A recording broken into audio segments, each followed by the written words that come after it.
Hello everyone, welcome to drama hut. आज हम लोग आवर जनरेशन का अगला एपिसोड देखेंगे। इस एपिसोड में दिखाया जाता है कि वान कॉल करती है दोसांग को और दोसांग सबको बताता है कि यंगताओ साउसी से मिलना चाहती है, बट ये तो बहुत मुश्किल है। ये तो यू बोलता है चलो जितना हो सके ट्राई करते हैं, कहकर वो सब निकल पड़ते हैं। इधर साउसी अपनी मम्मी के साथ कार में जा रहा था। तभी दोसांग आकर साउसी को बोलता है, जरा 1 मिनट सुनो साउसी। तो साउसी कहता है क्या हुआ। दोसांग बोलता है हमारी क्लास टीचर कुछ इंपॉर्टेंट डॉक्यूमेंट देना भूल गई है, इसलिए बुलाई है। फिर साउसी की माँ कहती है मैं स्टाफ को कॉल करके पूछती हूँ क्या हुआ है, और कॉल करने लग जाती। लेकिन उसी वक्त ऑफिस से उनको एक अर्जेंट फ़ोन कॉल आता है और कहते हैं कि अभी तुरंत आइए। तो साउसी की मम्मी ड्राइवर को वहीं छोड़कर कहती है मेरे बेटे के साथ जाके वो डॉक्यूमेंट ले लेना, फिर उसे घर छोड़ देना, मैं टैक्सी लेकर निकल जाऊंगी, कहकर निकल जाती है। यूना यंगताओ से कहती है साउसी अंदर आ गया, लेकिन ड्राइवर भी उनके साथ हैं, तो जो स्नैक उनके लिए लाई हो वो कैसे दोगी। यंगताओ सोचती है अब मैं क्या करूं। यूना बोलती है कोई और आइडिया है तो सोचो। उधर साउसी और दोसांग ड्राइवर के साथ वहां आ जाते हैं। तभी क्लास टीचर आ जाती है और कहती है मैं तो ऑलरेडी सारे डॉक्यूमेंट दे चुकी हूँ। टीचर के ऐसे बोलने पर साउसी थोड़ा ऑकवर्ड हो जाता है। वो कहता है कुछ नहीं मैडम, और उदास होकर जा रहा होता है। यंगताओ थोड़ा घबरा कर सोचती है अब क्या करेंगे हम। साउसी निकल चुका होता है, उसके साथ दोसांग और उसका ड्राइवर भी होता है। ये सब दूर से साउमिन देख लेती है और उनका एक दोस्त भी उनके साथ ये सब देखता है। थोड़ी दूर पे वो देखती है कि यू, यंगताओ और यूना तीनों जा रहे हैं। उन्हें लगता है कुछ तो चल रहा है। फिर साउसी फिर से कार पे चढ़ जाता है। ड्राइवर कहते हैं मैं नूडल्स ले आता हूँ, जब तक ले अपने दोस्तों से मिल लीजिए। ऐसा कहते ही साउसी तुरंत नीचे उतर जाता है। वो यंगताओ से मिलता है। दोनों एक दूसरे को देखते हुए मुस्कुराते हैं। यंगताओ जो स्नैक लेकर आती है वो उसे दे देती है। दोनों मिलकर एक छोटी सी गार्डन में जाकर बैठ जाते हैं। साउसी खाना शुरू करता है और बोलता है अकेले खाने में अच्छा नहीं लगता, तुम भी खाओ, और वो भी साथ में खाना स्टार्ट करती है। तब यंगताओ पूछती है जब तू अकेला होता है तो क्या तुझे लोनली फील होता है, कैसे हैंडल करता है। साउसी कहता है मुझे लोनली फील होता है, लेकिन जब तुझे देख लेता हूँ ना तब लोनली फील नहीं होता। यंगताओ हंसने लग जाती। दोनों अकेले खड़े होकर बात कर रहे होते हैं। ये सब बातें साउमिन और उसका दोस्त सुन लेता। साउमिन गुस्से में चलते चलते बोलती ये यंगताओ ने क्या जादू कर दिया है, समझ नहीं आता। साउसी उसके पीछे ही घूम रहा है। तो उसका दोस्त बोलता हमें क्या करना चाहिए, उसकी मम्मी के पास जाके सब कह दें। साउमिन कहती है वो सब टेम्पररी है, कुछ और करना पड़ेगा। इधर बाकी फ्रेंड्स सब बाहर वेट कर रहे होते हैं। दोसांग देखता है और बोलता है ये लड़कियां यहाँ क्यों आ रही है। यू तुरंत समझ जाता है। यूना भी कहती है डेफिनेटली कुछ तो बात है। यू बिजली की तरह दौड़ के जाता है लड़कियों तुम दोनों कहाँ जा रही हो। एक लड़की बोलती पता है क्या साउसी और यंगताओ अकेले मिल रहे हैं। यू बोलता है अगर ये सच है तो हम सब भी जाके देखेंगे। इधर दोनों बात कर रहे होते तो यंगताओ को फ़ोन आता है। यूना बोलती है 2 लड़की आ रही है तुम्हारी तरफ। फ़ोन काट कर कहती है चलो यहाँ से निकलना होगा। साउसी भी उसके पीछे निकल जाता है। इधर यू लड़कियों के पीछे जाते हुए कहता है थोड़ा रुको, उस तरफ कोई भी नहीं है, हम लोग यहीं पर हैं, कहकर वो बात करते रहता है। यंगताओ तेज भागकर एक छोटी सी कंपाउंड जैसी जगह के ऊपर चढ़ने की कोशिश करती है। साउसी उसे उठाकर चढ़ा देता है। दोनों लड़कियां बोलती है तुम मेरा टाइम बर्बाद कर रहे हो, और चली जाती है देखने साउसी और यंगताओ को। पर उससे पहले ही साउसी और यंगताओ को उठाकर उस कंपाउंड के रास्ते से ले जाता है। यंगताओ उसके शोल्डर पर बैठी होती है। तभी एक डॉग वहां आ जाता है। यंगताओ डर जाती है और चीखने लगती है। साउसी उसे अपने कंधे पर उठाकर भागने लगता है। तभी वो दोनों लड़कियां वहां पहुंचती है, पर वहां कोई नहीं रहता। यू देखता है अच्छा इतना ढूंढने के बाद भी किसी को मिला क्या कुछ, कहकर मजाक उड़ाता है। तभी साउसी भाग रहा होता है। अचानक एक गाड़ी उनके बीच में आ जाती है। तब साउसी और यंगताओ नीचे गिर जाते हैं। तुम्हें कुछ हुआ क्या, साउसी पूछता है। यंगताओ कहती है अरे मुझे कुछ नहीं हुआ, पर तुम्हें तो खून आ रहा है। यंगताओ देखकर बेहोश हो जाती है। साउसी उसे उठाकर तेजी से हॉस्पिटल ले जाता है।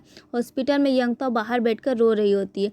तभी साउसी के पापा आते हैं और कहते हैं चिंता मत करो, कुछ सीरियस नहीं है, और पूछते हैं कैसे हुआ। यंगताओ बोलती है मुझे बचाने के चक्कर में सर पे चोट लग गई है, मैं देख लूँगा, तुम जाओ, कहकर साउसी के पापा उसे संभाल लेते हैं। तभी यंगताओ के दोस्तों का ग्रुप हॉस्पिटल के बाहर वेट कर रहा होता है। तुम अभी क्लास मत जाओ, सब लड़कियां साउसी को चोट लगने का जिम्मेदार तुम्हें ही समझ रहे हैं, दोसांग बोलता है। यंगताओ कहती है, अब मैं किसी से डरने वाली नहीं हूँ, जो कहना है कहने दो, मैं हिम्मत से सबको फेस करूँगी, कहकर वो क्लास के अंदर चली जाती है। इधर साउसी के पापा उससे पूछते हैं, ऐसा क्यों किया तूने? साउसी देखता है उनकी तरफ, पापा आप तो हेल्प कीजिए, मैं भी आपका बेटा ही हूँ ना, अगर मैं यंगताओ से बात करूँ तो क्या गलत है? मम्मी को पता नहीं क्यों गलत लगता है, पर यंगताओ तो हमें छोटी उम्र से हेल्प करती आई है, मैं उससे बात भी नहीं कर सकता? अगर माँ मुझे इसे ज़्यादा कंट्रोल करेगी तो मैं कुछ कर दूंगा। तू क्या करेगा? पापा पूछते हैं। माँ अपने पावर का गलत यूज़ करती है, हर पल बोलती है ट्रांसफ़र करवा दूंगी। पापा आप ही मेरी मदद कीजिए। सामिन वहाँ बैठ कर गुस्से में कहती है, तेरी वजह से आज उसे चोट लगी है, अब तू क्या करेगी? क्या जादू किया है तूने उस पे? उसके पास जाकर पूछना स्टार्ट करती है। सब लोग हॉल से झाँक कर देख रहे होते, तभी यंगताओ बोलती है, हम दोनों सिर्फ फ्रेंड्स हैं, जैसे अब तक थे वैसे ही आगे भी रहेंगे। हम साथ में खाएंगे, साथ में बाहर जाएंगे, क्योंकि हम छोटी उम्र से ऐसे ही थे और आगे भी ऐसे ही रहेंगे। यह सुनकर साओमिन शॉक हो जाती है, दोबारा जाकर अपनी जगह पर बैठ जाती है। तभी तेजी से साउसी की माँ आती है अंदर, सर पकड़कर कहती है, दर्द हो रहा है बेटा, देखा जरा। फिर डांटने लगती है। साउसी कहता है, माँ ये एक छोटी सी चोट है, मुझे ज़्यादा दर्द भी नहीं हो रहा है। माँ बोलती है, ऐसे कैसे कर सकते हैं उन लोग, मैं उन लोगों को छोड़ूंगी नहीं। तो साउसी के पापा बोलते हैं, अगर कुछ किया तो अच्छा नहीं होगा, ये पावर का गलत यूज़ होगा, मुझे तुम्हारे अगेंस्ट कंप्लेंट देनी पड़ेगी। साउसी बस उन्हें देखता रहता है। अब तो पापा सपोर्ट कर रहे हैं, सीधा ऊपर चला जाता है। फिर उसकी माँ दोबारा ऊपर आती है और कहती है, ठीक है अब स्कूल तुम्हारा चेंज करना होगा। साउसी कहता है, मुझे ओलंपियाड एग्ज़ाम देना है, उसके लिए मुझे यहीं रहना पड़ेगा, तभी अच्छे से पढ़ाई होगी। फिर साउसी की माँ यंगताओ के घर जाकर यंगताओ की मम्मी से बोलती है, आपकी बेटी को बचाने के चक्कर में मैं चोट लग गई है, जब वो एग्ज़ाम की तैयारी कर रहा था तभी ये सब होना था, बताइए ऐसा क्यों हुआ? यंगताओ कहती है, हम दोनों सिर्फ बातें कर रहे थे, खाना खा रहे थे, तभी हमारे क्लासमेट हमें ढूंढने लगे, हम छुपने की कोशिश कर रहे तभी अचानक गिर गए। साउसी की मामा बोलती है, क्यों छुप रहे थे तुम लोग? यंगताओ कहती है, वो कैसे बताएं, हम बस कैजुअली बात कर रहे हैं, पर आप लोग गलत समझ रहे हैं, हमारे बीच कोई रिश्ता नहीं है, हम सिर्फ फ्रेंड्स हैं।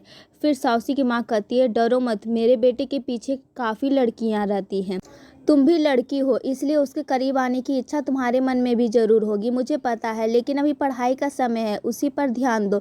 जब वो निकलने लगती है तो कह जाती है, हमारी बच्चों की बाउंड्रीज़ को पता नहीं होता, लेकिन हमें पता होना चाहिए कि कौन किससे दोस्ती करे, ध्यान रखिएगा। साउसी की माँ वहाँ से चली जाती है। तब यंगताओ अपनी माँ से बोलती है, माँ वो आपकी और पापा की इंसल्ट करके चले गए, आप चुपचाप बैठे क्यों रहे?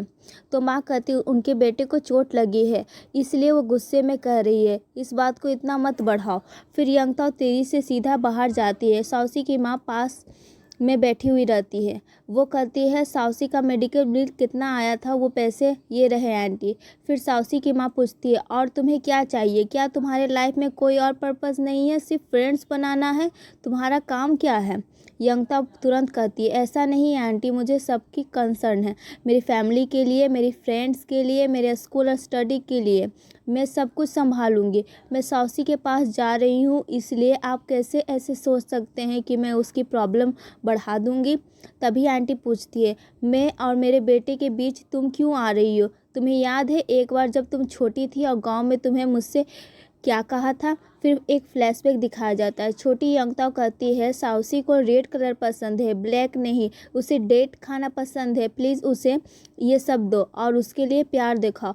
वो सब याद करके साउसी की माँ बोलती है, तुम्हें लगता है मैं उससे प्यार नहीं करती? उसके जन्म देने वक्त मुझे इतना ब्लड लॉस हुआ था, हर एक बूंद खो के मैंने उसे जन्म दिया है, उससे मुझसे ज़्यादा प्यार करने वाला कोई हो ही नहीं सकता। वो छोटी सी उम्र में ही मैथ का सवाल सॉल्व करता था, इसलिए मैं उसे एक अच्छा जगह पहुंचाना चाहती हूँ, इतनी मेहनत कर रही हूँ, पर बीच में मुझे कोई रुकावट नहीं चाहिए। तब यंगताओ कहती है मुझे अभी साउसी की चिंता है, पर आंटी गुस्से में कहती है अगर बाकी में चिंता है तो उसे डिस्टर्ब मत करो, दूर हो जाओ, तुम्हारी फ्रेंडशिप उसे बर्बाद कर देगी। यंगताओ शौक हो जाती है, वो कहती है नहीं आंटी। तो आंटी बोलती है जब बड़ी बन जाओगी ना तब समझ में आएगा मैं कह क्या रही हूँ, मैं चलती हूँ, लेकिन हमारे बीच में मत आना। यंगताओ बैठ के सोचती है उनकी बातों को। तभी साउसी कॉल करता है। साउसी बोलता है मेरे घर पे कोई नहीं है, मैं फ्री हूँ, कल स्कूल के बाद मेरे लिए डेट बन लेके आओगी क्या? ये सुनकर यंगता शौक हो जाती है। अभी भी उसकी माँ ने उसे दूर रहने को बोला है, अब मैं क्या करूँ, वो सोचने लगती है। वो बोलती है मैं जा रही हूँ सोने के लिए, कल बात करते हैं। अगले दिन स्कूल में एक रनिंग रेस होता है। यू दौड़ता है, उसको सपोर्ट करने के लिए यूना, यंगता और बाकी फ्रेंड्स सब आते हैं। यू रेस जीत जाता है। यूना पूछती है यू जीत गया है पर तेरी शक्ल में खुशी क्यों नहीं दिख रही है? यंगताओ कहती है नहीं नहीं मैं खुशी हूँ। तभी यूना को एक अर्जेंट फ़ोन कॉल आता है। वो तेज़ी से वहाँ से भाग जाती है। सब लोग पूछते ये क्या, यूना कहाँ जा रही है? यूना कहती है मैं घर जा रही हूँ। यंगता भी उसके साथ निकल जाती है। सब फ्रेंड्स कहते हैं पक्का उसके पापा को कोई प्रॉब्लम है, पर अभी मत जाओ, अगर हम गए तो उसे ऑकवर्ड लगेगा, बाद में चले जाएंगे। तभी देखती है कि यू की माँ खड़ी है। वो यूना के पापा को डांट रही थी, थोड़ा रेस्ट तो कर लीजिए, अगर उसके बीच में आप दुकान खोलेंगे ने की बात कर रहे हैं तो आपका पैर कैसे ठीक होगा। समझाने लगती है मैं तो पक्का दुकान खोलूँगा ही। ऐसे यूना के पापा कहकर वहाँ आ जाते हैं। यूना उनको रोकने की कोशिश करती है लेकिन उनके पापा सुनते ही नहीं। यूना गुस्से में अपनी सारी बुक्स फेंक देती है और बोलती है आप मेरे चलते कर रहे हो ना, मुझे नहीं पढ़ना, मुझे नहीं जाना स्कूल। उनके पापा रोने लग जाते हैं। मेरे पैर का हालत ऐसे होने की वजह से मेरी बेटी को बाकी सब बच्चों जैसा प्यार, सम्मान और बेनिफिट ना मिले, ऐसा तो मैं होने नहीं दूंगा। मेरी बेटी खुश रहनी चाहिए। मैं लंगड़ा हो गया हूँ लेकिन मेरी बेटी को तकलीफ़ नहीं होना चाहिए। उनके रूप को देखकर यूना भी रो पड़ती है। यू की माँ और यंगता दोनों बाहर चले जाते हैं। वो दोनों रो रो कर बात करके एक फ़ैसला लेते हैं और शांत हो जाते हैं। अब हम उन्हें डिस्टर्ब नहीं करेंगे। ऐसा करके यंगता अपने घर चली जाती है। अपनी माँ को गले लगाकर कहती आप भी कभी कुछ मन में रखे होंगे ना, सोचा होगा कि मैं कुछ बड़ा हासिल करूंगी, पर मुझे लगता है कि अगर मैं खुश हूँ तो वही काफ़ी है। आप और पापा ने तो मुझे पैदा होते ही कहा था कि मैं खुश रहूं, वही काफ़ी। यंगताओं की माँ कहती है तुम खुश हो, बस इतना ही मेरे लिए सबसे बड़ी खुशी है, बस ऐसे ही रहना। फिर वो बोलती है मुझे अभी कहीं जाना है, मुझे अब समझ में आ गया है मैं कुछ भी करूं मम्मी पापा मेरे साथ हमेशा रहेंगे, इसलिए मुझे एक ज़रूरी काम करना है। यंगताओं जल्दी से निकल जाती है। उसके हाथ में वो ब्रेड है जो साउसी को पसंद है। वो साउसी के घर जाकर गेट ठकठकाती है और थोड़ी नर्वस होती है। साउसी की माँ दरवाज़ा खोलती है। मैं साउसी के लिए उसकी पसंद की ब्रेड लेकर आई हूँ, कृपया उसे दे दीजिएगा आंटी, कहती है। तब आंटी पूछती तुम्हें पता है ना तुम क्या कर रही हो? यंगताओ कहती है हाँ। उसकी माँ दरवाज़ा बंद करके अंदर चली जाती है। यंगताओ साउसी के विंडो तरफ देखती है। तभी साउसी वहाँ आ जाता है। बोर्ड पे लिखता है हीरो और इशारे से बोलता है कि तुम मेरी हीरो हो। यंगताओ मुस्कुराते हुए वहाँ से चल पड़ती है। इधर यू के पास यूना आती है। कल तुम्हारा रेस है, क्या उसके लिए इतना नर्वस हो? यूना पूछती है। यू कहता नहीं, उस रेस के लिए तो बिल्कुल टेंशन में नहीं हूँ। यूना कहती ओह तो टेंशन साउसी की वजह से है? यू बोलता है मैं साउसी की वजह से टेंशन क्यों लूँगा, मेरे और यंगताओं के बीच में कुछ भी नहीं है। यू अपने आप बोल देता है। तब यूना कहती है मैंने कब कहा कि तुम दोनों के बीच कुछ है, तुम खुद ही कन्फेस कर रहे हो। यह सुनकर यू पूछता है तुम कब समझी? यूना कहती है वो सब मैटर नहीं करता। यूना का वहाँ से जाने लगती है। यू उसे बुलाता है। यूना अगर तुम मेरी जगह होती तो तुम मेरे जैसा फील करती? यूना धीरे से बोलती है मैं ऑलरेडी ये सब फील कर रही हूँ। शांत होकर वहाँ से चली जाती है। इधर साउसी को यंगताओ जो भी लाता है वो अच्छे तरह से खाना शुरू कर देता है। तभी उसकी माँ आती है। तू अच्छे से पढ़ाई कर, तुझे अच्छी जगह पहुंचाना मेरा एम है। दोस्तों के नाम पे बहुत लोग आएंगे लेकिन कुछ साल बाद सब अपने अपने रास्ते चले जाएंगे, उनके लिए अपनी ज़िंदगी का मेन पार्ट सेक्रीफाइस मत करना। साउसी कहता है ऐसे मत बोलो माँ, ये मेरे फ्रेंड्स हैं और हमेशा साथ रहेंगे। माँ कहती है जो लोग तुमसे दूर चले गए वो क्लासमेट थे, फ्रेंड्स नहीं। मुझे सिर्फ एक डिमांड है, तू मैथ ओलंपिक में पास हो जाओ। साउसी पूछता है अगर मैं फ़ेल हो गया तो? माँ कहती है फेल होने का कोई ऑप्शन नहीं है और नीचे जाने लगती है। साउसी टेंशन में पड़ जाता है और कहता है डोंट वरी माँ, मैं ज़रूर आपका सपना पूरा करूँगा। अगले दिन यू की रेस होती है, सब लोग नर्वस होते हैं, यंगता भी आ जाती है, आओ जल्दी चलो उसे मोटिवेट करना है। लेकिन उसके पहले वो लोग सोचते हैं यूना तो स्कूल भी नहीं आ रही, उसे बुला लेते हैं। वो सीधा यूना के शॉप पे जाते हैं, उसके पापा पूछते हैं क्या चाहिए। फिर वो कहते हैं ये सब छोड़ो अंकल, पहले यूना को स्कूल भेजिए। यूना ऑलरेडी एक दिन स्कूल नहीं आई है, क्लास मिस हो गई है। एक दिन मिस हुआ तो धीरे धीरे सब छूट जाएगा। यूना ज़रूर स्कूल आना चाहती है पर उसे आपका ख्याल होता है। और कुछ नहीं अंकल, जल्दी से उसे स्कूल भेजिए। और वो तीनों वहाँ से चले जाते हैं। यूना कहती है मैं जाकर काम करती हूँ और वहाँ से चली जाती है। उसके पापा सोच में पड़ जाते हैं कि कैसे उसे फिर से स्कूल भेजे। इधर यंगता और उसके दोस्त जा रहे थे। दोसांग बोलता है देखो जो भी हो, मैं साउसी को इतनी आसानी से माफ़ नहीं करूँगा। तू वापस आई तब जाकर वो बात करना स्टार्ट कर रहा है, इतने सालों तक उसने बात नहीं की है। हम लोग अचानक से उसे दोस्त कैसे मान लें।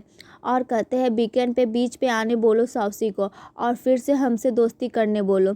इधर दोसांग की माँ छोटी सी फूड शॉप चला रही होती है। वो जाकर यूना के पापा के शॉप साफ़ करने में मदद करती है। यूना के पापा कहते सुनिएगा आपकी शॉप छोटी सी है ना, तो मेरी शॉप में काम देखो, मैं उसके लिए आपको पैसे भी दूंगा, मुझे भी काम कम होगा। दोसांग की माँ मान जाती है। ये सब यूना सुन लेती है और सोचती है अच्छा हुआ पापा का काम कम हो गया, अब मैं स्कूल जा सकती हूँ। जब यूना निकल रही होती है तभी साउसी आता है।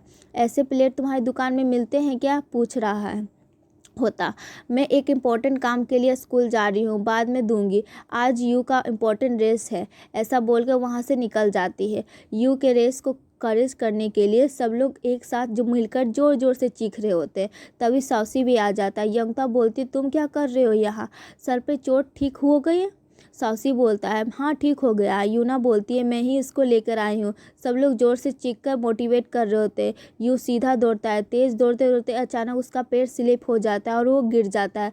उसका पैर पे बहुत ज़ोर से चोट लग जाता है। फ्रेंड्स नीचे उतरते हैं, चलो चलो इनलाइन पे जाकर उसको मोटिवेट करते हैं। ऐसा सब करते हुए इनलाइन तक पहुँच जाते हैं। लेकिन जहाँ यू खड़ा होता है वहीं पर सिर्फ साउसी रुकता है, थोड़ा लंगड़ा के भी, लेकिन दौड़ फिनिश करना है, एक स्पोर्टमैन के लिए ज़रूरी है, ऐसा बोलता है साउसी। स्कूल में जब छोटा थे तो मैं तुझे ऐसा बोला करता था, यू बोलता है। फिर बोलता है कि अब तू मुझे बोल रहा है। साउसी बोलता है हाँ। फिर यू रेस फिनिश कर देता है। फिर सब फ्रेंड उसे सीधा डॉक्टर के पास ले जाते हैं। छोटी सी चोट है, ज़्यादा ओवर रिएक्ट मत करो, ऐसा यू बोलता है। फिर यू पूछता है कि साउसी कहाँ है। यंगता बोलती वो चला गया, उसे क्लास करना था। इधर साउसी फिर से क्लास जा रहा होता है, तभी साउमिन वहाँ आती है और बोलती है अच्छे हो ना। उससे सब पता चल जाता है कि वो उसकी माँ को सब कुछ बता देती है। साउसी बोलता है मैं ठीक हूँ, तू चिंता मत कर। ऐसे कहते हुए तेजी से निकल जाता है। रात को साउसी और यंगता मिलते हैं। क्या हुआ, साउसी पूछता है। यू ठीक है ना, हाँ ठीक है। और एक रेस हार गया तो क्या हुआ, अगला जीत जाएगा। यंगता कहती है क्या वो एक भी रेस हारेगा नहीं क्या, हर रेस जीतेगा क्या, साउसी पूछता है। उसके बारे में तुझे याद है क्या, यंगता पूछती है। साउसी कहता है मुझे सब याद है। यू को एयरफोर्स पायलट बनना है, दोसांग को डॉक्टर, यू को स्टोरी बुक लिखना है, सब याद है मुझे। ऑब्जर्व करने में तो मैं बहुत अच्छा हूँ। फिर साउसी बोलता है क्यों, मैं सबके बारे में याद रखता हूँ क्योंकि मैं उन्हें दोस्त मानता हूँ। यंगता बोलती पर वो लोग तुझसे नाराज़ हैं, अगर चाहते हो वो लोग तुम्हें दोस्त माने तो वीकेंड पे बीच पे आना होगा। फिर वो कहता है ठीक है ओके मैं आ जाऊँगा, पर तू देखना क्या वो लोग मुझे फिर से अपने ग्रुप में लेते हैं या नहीं। फिर यंगता हंसने लग जाती है, बोलती मैं मजाक कर रही हूँ, वो लोग हमेशा से तुझे अपना दोस्त मानते हैं। और कहती है चल ना चलते बीच पे, पटाखे छोड़ते और मिलके मस्त सेलिब्रेट करेंगे। साउसी बोलता है ठीक है। और यहीं पर एपिसोड ख़त्म होता है। वीडियो को लाइक कीजिए, चैनल को सब्सक्राइब कीजिए, बेल आइकन ऑन करना भूलिएगा नहीं। और तब तक के लिए बाय।